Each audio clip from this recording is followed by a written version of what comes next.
If you're looking for the most decadent and delicious gluten-free cake, this is the recipe for you. With a decadent gluten-free chocolate cake base and a light and fluffy creamy cheesecake layer topped with a dark chocolate ganache and chopped peanuts, this cake is going to leave you wondering how it's even possible that it's gluten-free. It is so delicious and perfect for any kind of special occasion or just when you're looking to show a little bit of extra love. In this video, I'm going to show you how to make each layer of this cake step by step, along with all the ingredients that you need to make this super easy and simple to make this delicious, decadent, gluten-free cake. And as you can see here, it's super soft, fluffy, and moist. This really is the ultimate gluten-free cake with all the chocolatey and cheesecake flavors that you're looking for. Now, before we get into it, if you like this recipe or you're looking for weekly baking inspiration, make sure to like, follow, and subscribe this channel. Every week we go into a deep dive, dropping a full recipe of the most delicious baking recipes out there. So make sure to like, follow, and subscribe so that you're up to date on all the latest baking trends and the most delicious baking recipes. Now, without further ado, let's get into this gluten-free chocolate cheesecake recipe. Just a quick note, I'm going to go over the ingredients throughout this video with each step, but they'll also be noted in the caption and description below. So the first thing you want to do is grab yourself an 8x8 inch cake pan. You can use a square one or a round one, whichever one you have. And you're just going to line it with a piece of parchment paper. And you want to lightly grease this. And then you're going to set this aside for a moment while we make the cake batter. So now you want to go ahead and make your cake. So at this point, I'm going to go over the ingredients, starting with the dry and then following with the wet. So for your flour, you're going to need 127 grams of gluten-free flour, whichever one is your preferred, ideally something that's similar to just regular flour texture. You'll also need 98 grams of white sugar and 107 grams of brown sugar. You'll need 23 grams of cocoa powder, 18 grams of cornstarch, and 4 grams of baking soda, along with 3 grams of baking powder. And those will be the dry ingredients that we need for the cake. So once you've gathered your dry ingredients, grab yourself a medium or large size bowl, and you're going to want to combine all of your dry ingredients except for the sugars. So your flour, your cocoa, your baking soda, your baking powder, and your cornstarch, and you're just going to give this a nice mix until all of the ingredients are well and combined. And then you just want to set this aside for a moment.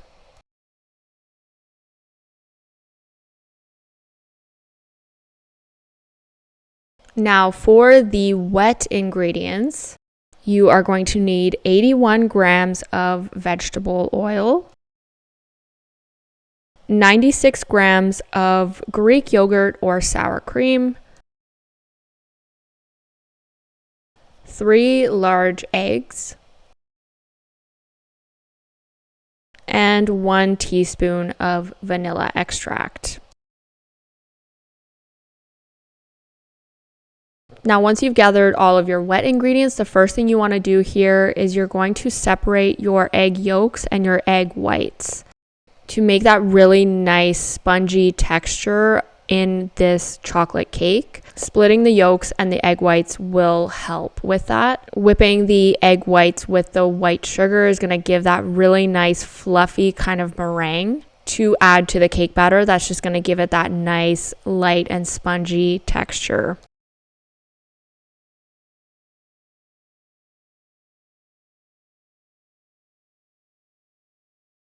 So once you've separated all of the egg whites and the egg yolks, you're going to grab yourself a large or medium-sized bowl, and you want to whip the egg whites with the white sugar. So combining them in this bowl, and you're going to whip this for about 5 to 7 minutes until you get this nice stiff peak kind of texture with this mixture, which took about between 5 to 7 minutes for me.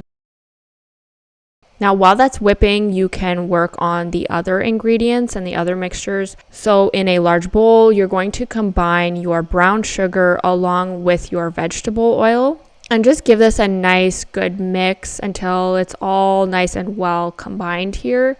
It doesn't need to be anything special, just getting the sugar and the oil mixed together. And then you're going to add in your Greek yogurt or your sour cream, whichever one that you're using. And of course, just giving that a nice mix until it's all well and combined and it becomes this nice kind of creamy texture that we'll see in a moment here. And eventually it'll look something like this. Once that's combined, you can go ahead and actually add in your egg yolks. And again, just mixing this until it's well combined and a nice creamy texture.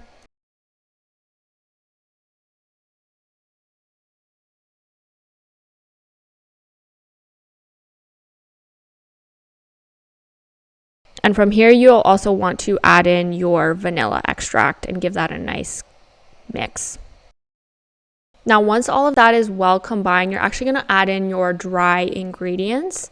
And again, mixing this until you have a nice consistent texture in the batter. It is almost going to feel maybe like a brownie kind of mixture. It's going to be a little bit thicker until we add in the egg whites and the So just giving this a nice mix until it's all well and combined, and you'll see in a minute here, just getting that nice consistent texture here. But you can see it's definitely a little bit thicker than usual. And once that's done, this is what the egg whites and the sugar will look like once you get to that nice stiff peak texture. So you can see it looks really velvety, kind of light and fluffy, almost like whipped cream. And once you get it to that point, you're going to add it in increments into your batter. You don't want to mix it in all at once because you don't want to deflate all of the egg whites and the nice light and fluffy texture that they're bringing to the batter. So just doing it in increments of about a cup at a time and folding it in gently, making sure that you're combining it well, but that you're not whipping the air out of the egg whites. And once you start combining it a little bit more, you'll see that it does have a little bit of like a sticky kind of texture to it. That's totally normal. And this is what it'll look like once it's all well and combined here. There's almost kind of this marshmallow style texture to it. And it's definitely a little bit thicker than a usual cake batter.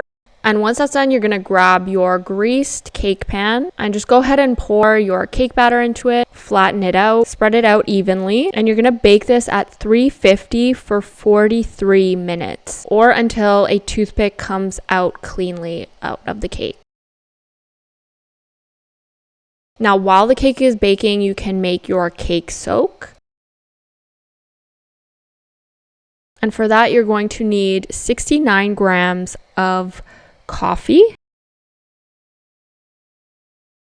and 3 to 4 grams of cocoa powder. Now to make this, it's super simple. You're just going to grab your coffee and pour in your cocoa powder, and you're just going to mix this until you get that nice kind of mixture and it's well combined, and it becomes a liquid that you will then be brushing onto the cake once it's done baking and it's fully cooled, and it'll look a little bit something like this. Now once the cake has cooled completely and you're ready to cut it and form it, you can go ahead and grab a spring form pan for a 7-inch size. You can go ahead and cut yourself a piece of parchment paper that's going to go on the bottom, and grab yourself some cake color. This part is optional, but it does really help when you're putting the cake together. And you're going to go ahead and grab your cake that is now fully cooled. You do want to allow it to cool because it's going to be really kind of hard to cut if it hasn't completely cooled. It might end up crumbling or breaking apart in your hands because it's a pretty fragile cake. It is a sponge cake after all. So once it's fully cooled, you can just go ahead and cut the top off of the cake just to give it that nice, clean, kind of flat, even layer. And you want to go ahead and grab the bottom of your spring form cake pan and just go ahead and cut around to the size of the cake pan, essentially. Now, if you used a round cake pan already to bake the cake, obviously you won't need to do this part. I did it like this because I really wanted it to be the 7-inch cake size, and I find the cakes kind of cave in sometimes on the edges, and I wanted to munch on the edges. So once you get that cut out, it'll look a little bit something like this. Look at how beautiful. This is gluten-free. So good.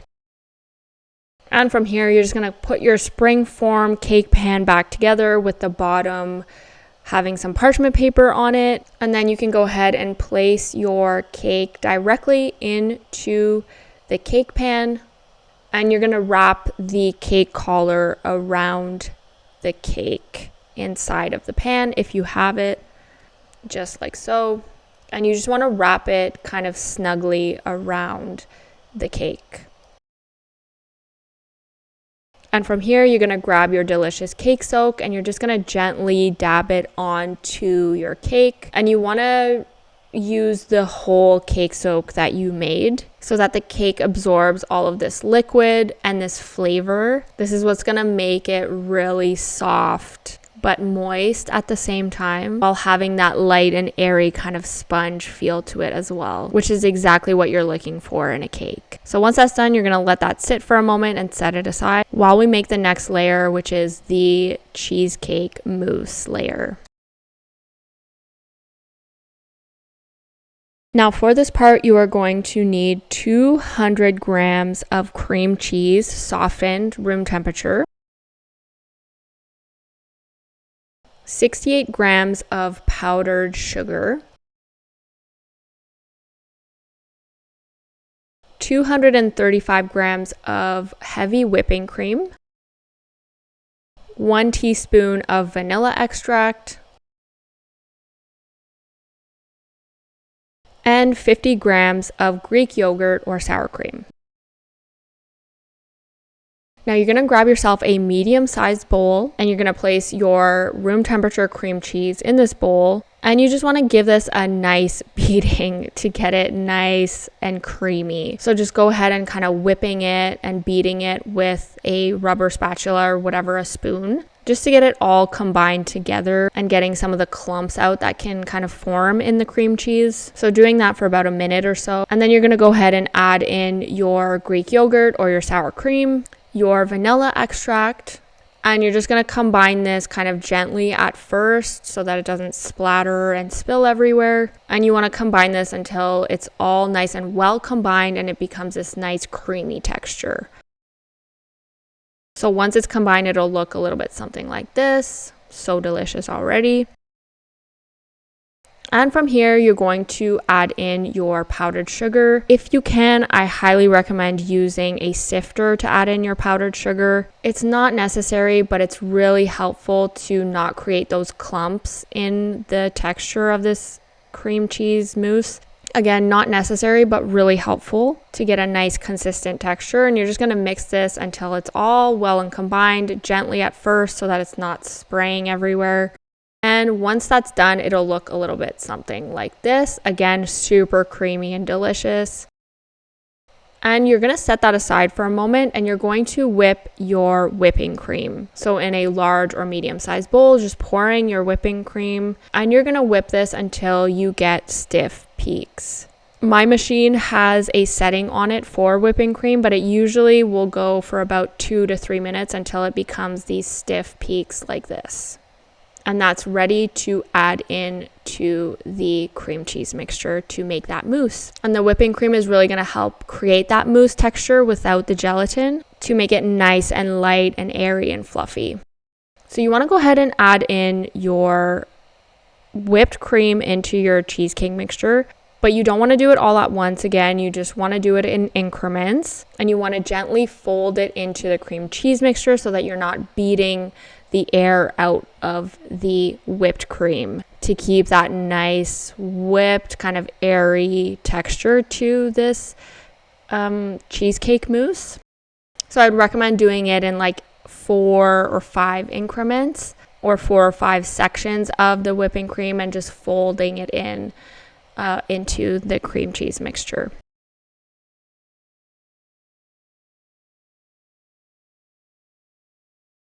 And once it's done, it'll look a little bit something like this. So good.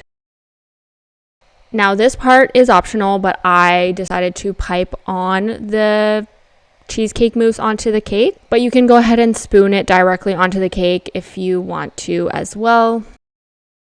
But if you are using a piping bag, you can go ahead and place it in a cup like this. This just helps to actually put the mousse into the piping bag, and you just want to fill it up. And it's ready to pipe on like so. You're going to grab your chocolate cake that has been soaking, and you just want to go ahead and pipe on a layer onto the cake itself. Again, if you want to just spoon it on, that works as well. I just wanted to use the piping bag to get a nice even layer for the first layer at least, but you can also just spoon it on and level it out. It's just a little bit harder with the cake collar. So just adding on your cheesecake mousse.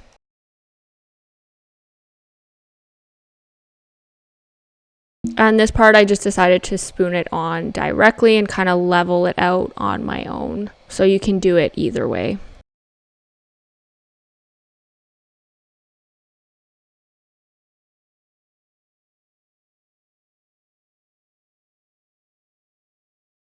And once it's nice and evened out here, you just want to cover this with plastic wrap, and you're going to let this set in the fridge overnight.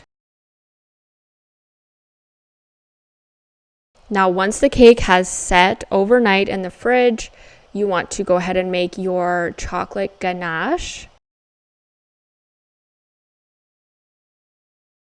So for this ganache, you're going to need 180 grams of dark chocolate,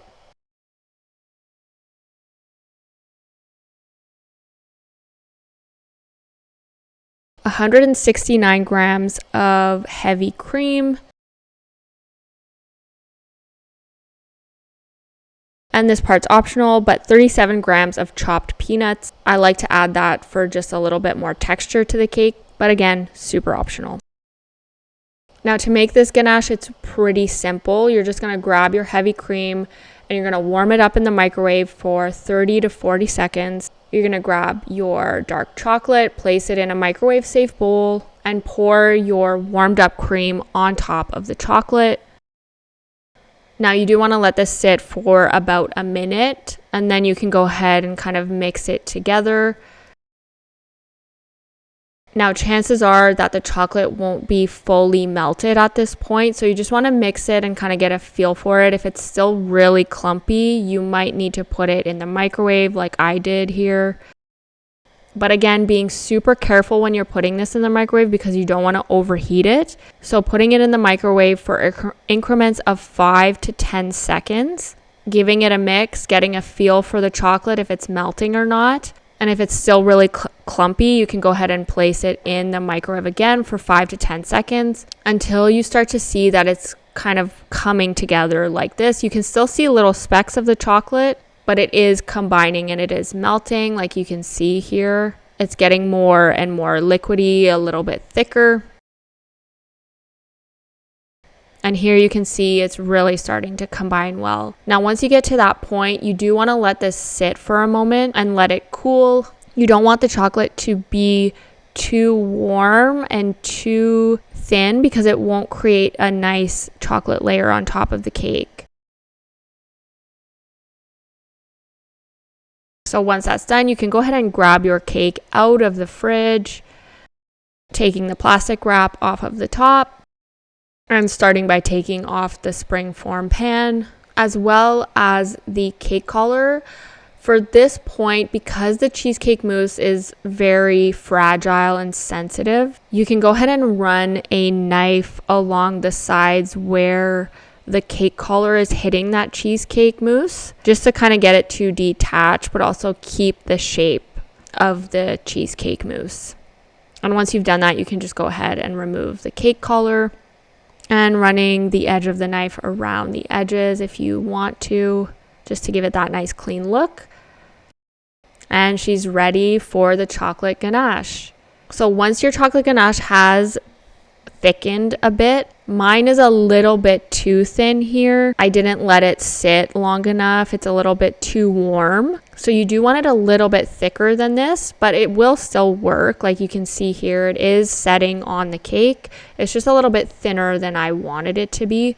But you can just go ahead and directly pour it onto the cake. Now you do want to make sure that maybe there's a piece of parchment paper under the cake or something to make it for an easier cleanup. But you can see here I am losing quite a bit of chocolate on the edges of the cake. So it just means that my chocolate was just not cooled down enough before I poured it. But it will still taste just as delicious. And then you can just go ahead and sprinkle your chopped peanuts for that nice kind of topping.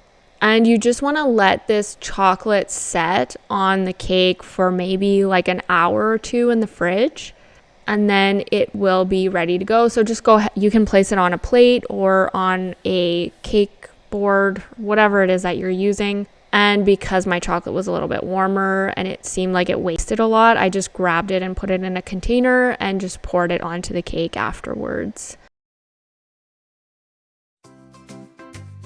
And there you have the ultimate gluten-free chocolate cheesecake mousse cake, topped with a delicious dark chocolate ganache and some chopped peanuts. If you're looking for a gluten-free dessert or cake, it really doesn't get any better than this. This cake is super soft with the cake soak and the cheesecake mousse on top with the dark chocolate ganache and that crunch of those peanuts. This really is the ultimate gluten-free cake. And this is a little bit about what it looks like once you cut into it and you get those nice layers. It's just so good. If you like this recipe, make sure to like, follow, and subscribe to the channel. We upload weekly recipes here, weekly videos, weekly baking inspiration, because there's nothing better than the most delicious flavors and desserts being combined together. If there's any recipes that you guys want more of, let me know in the comments. I love to hear from you guys. As always, thank you for watching. Your support means everything.